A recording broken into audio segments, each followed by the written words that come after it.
नमस्कार जी, मैं आपका अपना मूल शंकर। आज मैं दिल्ली आया हुआ हूँ। बेटा गया था लेने ऋषिकेश, तो दिल्ली आ गया था। दिवाली कहते हैं बड़ा त्योहार है, तो हम सेलिब्रेट करेंगे सब बैठकर एक साथ दिवाली का। मैंने भी कहा कि चलो ठीक है, बढ़िया है, सेलिब्रेट करते हैं दिवाली को, जलाते हैं दिए, रोशनी का त्योहार है ये। और मैं चाहूँगा कि आप लोग भी उसको बढ़िया तरीके से मनाएं। जब हम दिवाली कहते हैं और दिवाली मनाने के बारे में सोचते हैं, और हिंदू लोग इसको बहुत बड़ा त्योहार मानते हैं, तो विचार करना पड़ता है कि क्या कारण है कि दिवाली को ही बहुत बड़ा त्योहार क्यों माना है। ये प्रकाश का त्योहार माना जाता है, अर्थात प्रकाश का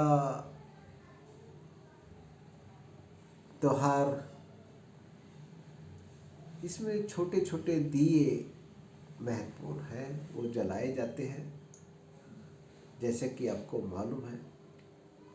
उन दियों का रूप जो है एलईडी ले लिया है। एलईडी बल्ब वगैरह से रोशनी की जाती है, उन्होंने ले लिया है। और नई नई टेक्नोलॉजी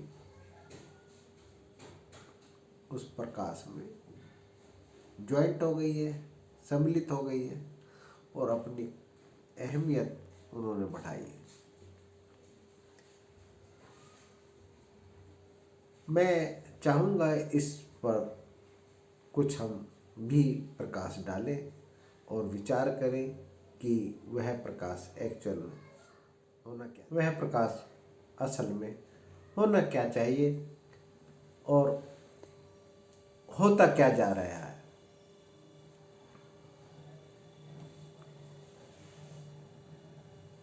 प्रकाश की जो महत्वता है हमारे जीवन में बहुत महत्वपूर्ण है।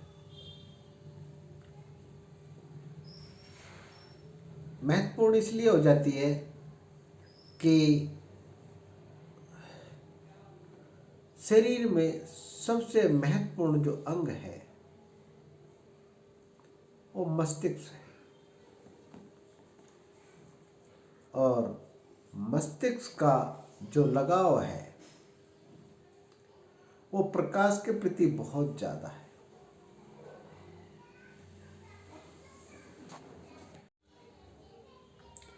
प्रकाश के प्रति ज़्यादा होना स्वाभाविक भी है। स्वाभाविक होना इसलिए ज़रूरी है कि प्रकाश का आकर्षण आत्मा से, उस परमात्मा से, जैसे कि हम बोलते हैं, हे तेज पुंज ज्योति स्वरूप परमात्मन, तो वो जो तेज पुंज ज्योति स्वरूप परमात्मा जो है उसको हमने मान रखा है कि वो ज्योति स्वरूप है और तेज पुंज के समान है। तो प्रकाश हमारे लिए सबसे महत्वपूर्ण एक घटना है। इसीलिए हम सूर्य उदय पे सूर्य देव को हम नमस्कार करते हैं। सूर्य देव को नमस्कार करने का मतलब ये नहीं है कि एक ज्योतिपुंज बाहर, उसको दूसरी जो घटना है वो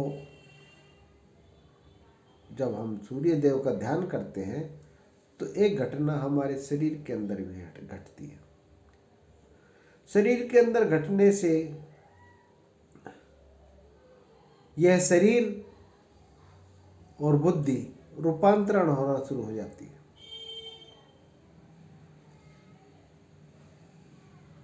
और उस परम ज्योति के जो दिव्य दर्शन है उसका आभास, उसको महसूस करना संभव हो जाता है। जब भी हमने आत्मा के बारे में विचार किया है तो तेजपुंज ज्योति स्वरूप परमानंद के स्वरूप में विचार किया है, यानी कि धारणा की है कि ऐसे होंगे। तेजपुंज, ज्योति स्वरूप और परमानंद।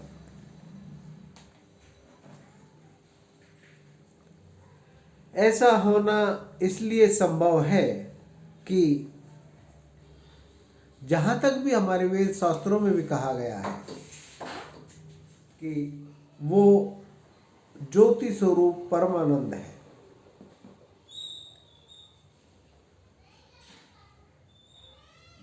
वो परमानंद में उतरना संभव हो जाता है जब हम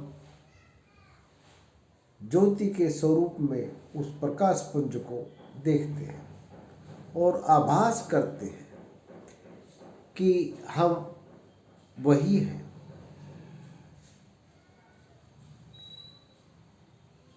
जो प्रकाश का महत्व इसलिए भी हो जाता है कि जो तेज है, ऊर्जा है, वो प्रकाश का स्वरूप है, अर्थात धर्म है।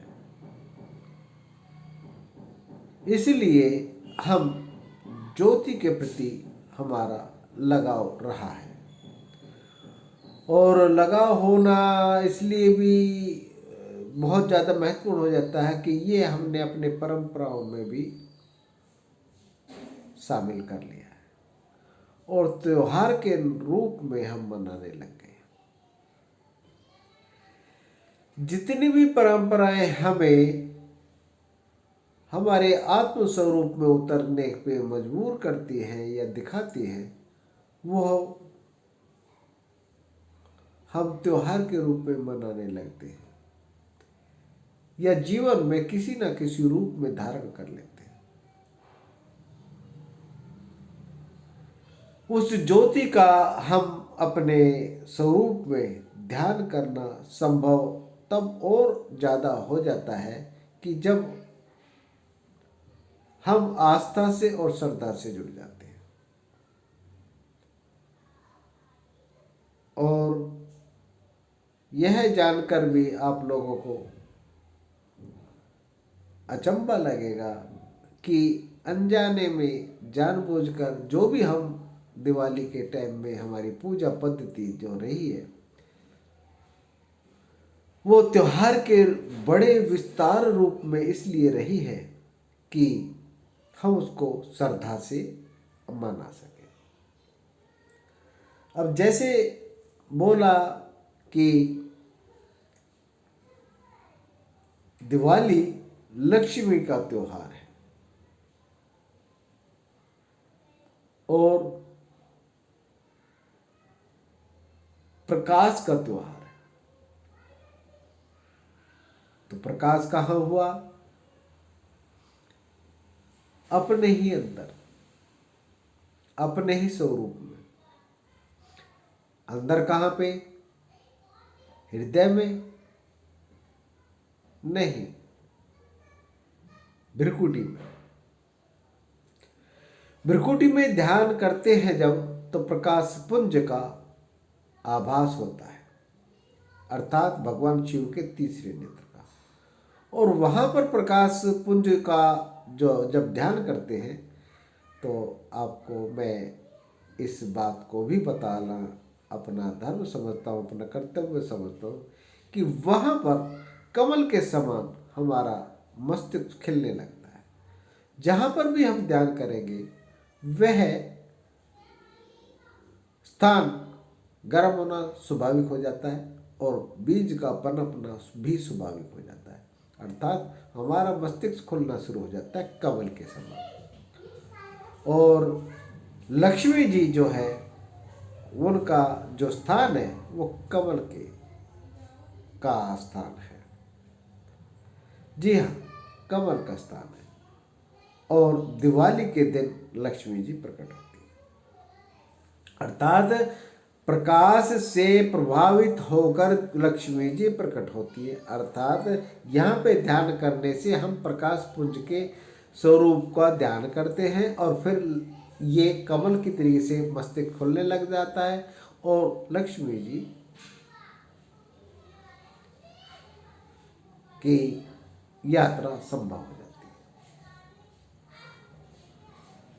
तो महत्वपूर्ण ये है कि त्योहार जो है, जितने भी हमारे त्योहार हैं, तीज त्योहार या व्रत वगैरह, ये हमारी कथाओं में और परंपराओं में इसलिए डाली गई है कि इसमें हमारी श्रद्धा जुड़ी रहे और हम इस त्योहार को मनाते रहे। ज्ञान होने के बाद जैसे जैसे ज्ञान होगा तो इसकी खुदाई अर्थात इसके बारे में जानना शुरू कर देंगे। ये मैंने आपको बताया कि हम जानने में पाते हैं अपने अंदर ही उस लक्ष्मी के कमल को और पाते हैं उस आर्थिक संकट को दूर करने के लिए लक्ष्मी के अवतार को।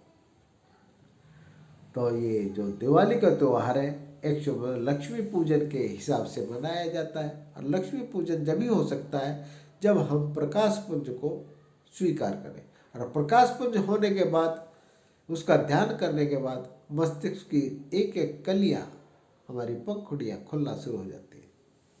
और जैसे मस्तिष्क खुलेगा तो बिजनेस आपका डेवलप होना शुरू हो जाएगा। ये मैंने आपको बारीकी से दिवाली के त्योहार की व्याख्या की है। हो सकता है मैं कहीं चूक गया हूँ, पर बेसिक यही है। फिर भी आप कुछ अलग से पूछना चाहें तो कमेंट्स बॉक्स में जाकर पूछ सकते हैं। छोटी सी वीडियो में तो भाई इतनी ही बता पाऊंगा।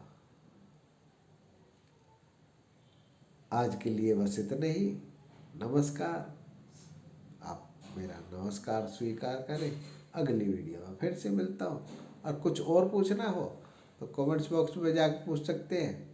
मेरा नंबर लेना हो तो फ़ोन करके ये को वो छोड़ दे, मैसेज में दे दूँगा आप लोगों को अपना नंबर। हरिओम। आज के लिए इतना ही भाई। शेयर करते रहे और सब्सक्राइब भी कर ले, जिससे कि मैं एक ये ऐसे प्लेटफार्म पे आ सकूं जिससे कि मैं लाइव आपको क्वेश्चनों का आंसर दे सकूं। बाकी आपकी अपनी मर्जी। हरिओम हरिओम हरिओम। दिवाली सबको मुबारक हो।